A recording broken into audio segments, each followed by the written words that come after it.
اب سوال فوراً کہیں گے روح جسم سے باہر ہو تو بندہ زندہ ہے. اب عام بندہ تو پریشان ہو جائے گا, اجی روح جسم سے باہر تو بندہ زندہ کیسے؟ توجہ رکھنا ذرا. انہیں کہنا روح جسم سے باہر ہو بندہ مردہ ہوتا ہے, یہ لکھ دو. زہر کا پیالہ پی لیا جائے گا, لکھ نہیں دیا جائے گا. کیوں؟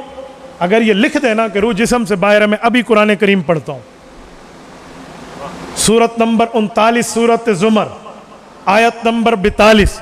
رب کائنات فرماتے ہیں اللہ یتوفی الانفس حین موتها والتي لم تمت في منامها فيمسك التي قضى عليها الموت ويرسل الأخرى إلى أجل مسمى إن في ذلك لآيات لقوم يتفكرون. فرمایا دو بندوں کی روحوں کی بات کر رہا ہوں, ایک سونے والے کی, توجہ رکھنا پسرور کے دوستو, ایک سونے والے کی, ایک فوت ہونے والے کی.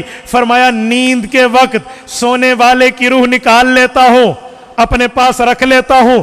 اگر اس نے فوت ہونا ہوتا ہے روح میرے پاس رہتی ہے, بندہ مر گیا. اور اگر اس نے دوبارہ اٹھنا ہوتا ہے, زندہ ہونا ہوتا ہے, نیند سے جاگنا ہوتا ہے, فیرسل الاخرى, روح بھیج دیتا ہوں. میرے مولا آپ کیا فرما رہے ہیں؟ فرمایا ان فی ذالک لآیات, میں نشانیاں دے رہا ہوں.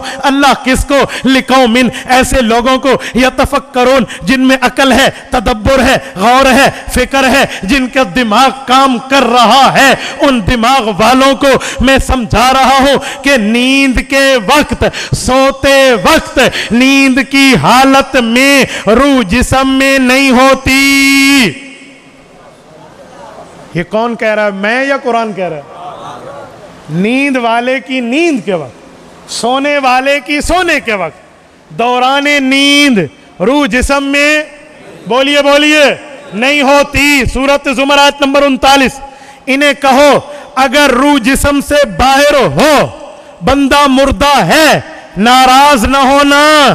جب آپ کے ابو جی سو جائیں تو اماں جان کو کہہ دو اماں عدت میں بیٹھ جاؤ, کیونکہ قرآن کہتا ہے سونے والے کی روح نکل گئی ہے. اجی گل پوری مولانا بچتی ہے کچھ؟ نیند میں روح نہیں ہوتی, یہ طے ہے قرآن کریم کی آیت ہے. تو کہتے ہیں روح جسم سے باہر ہو بندہ مردہ ہے, تو سونے والا ابا جی ہے, اماں جی عدت میں بیٹھے اور یوصیکم اللہ فی اولادکم للذکر مثل حظ الانثیین پہ آپ جائیداد تقسیم کر لو, من بعد وصیت یوصی بہا او دین, کم پورا ہو جاتا. روح تو نہیں ہے, بندہ تو فوت ہے, تیرے مطابق روح نہ ہو بندہ ہوتا ہے مردہ. تو جب روح نہیں ہے تو آپ اماں کو عدت میں کیوں نہیں بٹھاتے؟ اماں نو چھڈو, اپنی گل کرو کہ بیبی جی جدوں میں سو جاواں تو تے گھر ٹر جانا, اپنی بات کر لے. یہاں تو تجھے بہت اچھی طرح میرے بھائی مسئلہ سمجھ آتے, یہاں اتھے تسی پکائی بیٹھے ہو گل نو, پلے باندھ لئیے گل. بھائی ادھر جو نیند میں روح نکل جاتی ہے آپ کیوں عدت کا حکم جاری نہیں کرتے؟ ایک ہی جواب, مولوی صاحب روح نہیں ہے لیکن روح کا تعلق تو ہے. تو کہنا مولانا ایک منٹ, یہ تعلق کا لفظ قرآن میں ہے؟ تعلق کا لفظ کوئی نہیں, واللہ قرآن میں تعلق کا لفظ نہیں ہے اس آیت پہ. تو جب نہیں ہے تو نے تعلق کیوں مانا؟ مفسرین نے بتایا. میں نے کہا ہمیں تو کہتے ہو مفسرین نہیں قرآن مندے ہیں, میں نے تلاشی لی ہے تو اب تو قرآن سے تو ہاتھ دھو بیٹھا. یہ تو ابھی میں نے پہلی ویکسین دی ہے تجھے, ڈوزیں اور بھی رہتی ہیں. میرے بھائی تعلق کا لفظ نہیں ہے, تو کہتے ہیں تعلق کا لفظ نہیں ہے, نظر نہیں ہوتا, سونے والے کا دل دھڑک رہا ہے, سونے والا کروٹیں بدل رہا ہے, سونے والے کی سانسیں چل رہی ہیں, خون چل رہا ہے, کھانا ہضم ہو رہا ہے. میں نے کہا نظر آ رہا ہے, تو پھر آنکھ کو ایمان سمجھتا ہے, آنکھ پر ایمان ہے, مشاہدہ ایمان ہوتا ہے, آنکھ کو ایمان سمجھ رہا ہے. قرآن پڑھ, سونے والے کی روح کے باوجود سونے والا زندہ ہے, قرآن پڑھ. قرآن تو ہے نہیں, لا محالہ کہیں گے تعلق تو ہے نا. تو میں نے کہا چلو میں نے مان لیا بھائی تعلق ہے اور مفسرین نے لکھا ہے.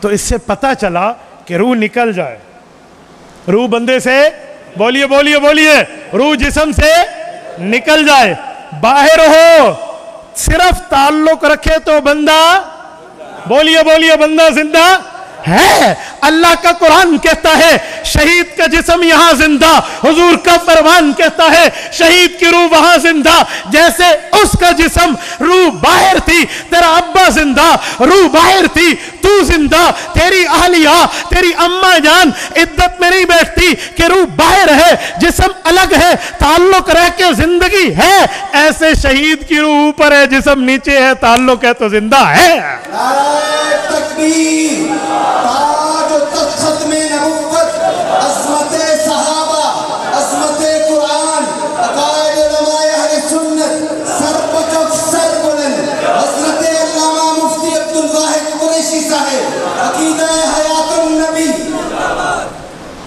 تو بھائی وہ تعلق آپ یہاں بھی مان لیں، فیصلہ ہو جائے گا۔ ہم نے تو کوئی مسئلہ نہیں کیا، ہم تو کہہ رہے ہیں رسول پاک کا فرمان میری سر آنکھوں پہ۔ اب اگلی بات، کوئی پوچھے یار سمجھ جو نہیں آئے گی تو شریعت نے آخر یہ مسئلہ سمجھایا کیوں نہیں ہے؟ تو اس تو کہتے ہیں ما فرطنا فی الکتاب من شیء، شریعت نے تو کوئی چیز نہیں چھوڑی، تو پھر شریعت نے یہ کیوں چھوڑا ہے کہ سمجھ نہیں آئے گی؟ دو جوابات۔ نمبر ایک، بہت سے مسئلے ہیں جو سمجھ نہیں آتے آپ مانتے ہیں، مانتے یا نہیں مانتے؟ آپ ڈاکٹر کے پاس گئے، انہوں نے نبض چیک کی اور نبض چیک کر کے کہا کہ بھائی تیرے اندر شوگر ہے اور سب سے زیادہ ہے، آپ مانتے یا نہیں مانتے؟ آپ انہیں کہنا میرا ہاتھ پکڑ اور ایک بوری شوگر کی نکال کے دکھا دے۔ شوگر چینی کو کہتے ہیں نا، مٹھاس، چینی لینا بند کر دینا میں، تو مجھے یہاں سے شوگر 1 کلو روزانہ نکال کے دکھا دے۔ یا ڈاکٹر کہتے ہیں سیب میں آئرن ہے، ایپل، APPLE ایپل، ہاں ایسے ہی ہے نا۔ ہمارا ایک دوست تھا، اس کو ڈبل P کا اسپیلنگ پڑھنا نہیں آتا، وہ کہتا تھا APPLE ایپل، تو اس لیے میں ایپل کا نام لے کر بتا رہا ہوں نا۔ تو یہ جو ایپل ہے، سیب ہے، اس میں آئرن ہے، بیالوجی پڑھی ہو نا تو بندے کو سمجھ آتی ہے، آئرن ہے۔ آئرن کسے کہتے ہیں؟ لوہے کو۔ آپ 2 کلو سیب دیں اور کہنا یار ایک سریا تو نکالتے دے دے، مینو کاٹ دے، آپ مانیں گے؟ آپ مانتے ہیں کہ آئرن ہے، نکال کے نہیں لیتے۔ آپ مانتے ہیں جسم میں شوگر ہے، آپ چینی نہیں بنواتے، کیوں؟ آپ ماہر پر، دلیل پر اعتماد کرتے ہیں، وہ کہتے ہیں ماہر ہے، ٹھیک کہا اس نے۔ تو بھائی اللہ نے فرما دیا وَلَٰكِن لَا تَشْعُرُونَ، تمہیں سمجھ نہیں آتی، آپ کو اللہ پر اعتماد نہیں ہے، یہ تو الزامی جواب ہے۔ اب میں تحقیقی جواب دینے لگا ہوں۔ قبر کی جو زندگی ہے نا، اس کو چھپایا گیا۔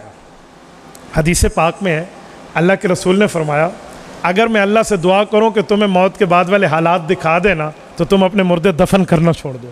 مسلم میں ہے یا نہیں؟ تو اگر وہاں کے حالات ہمارے اوپر منکشف ہو جائیں تو ایمان بالغیب ختم ہو جائے گا۔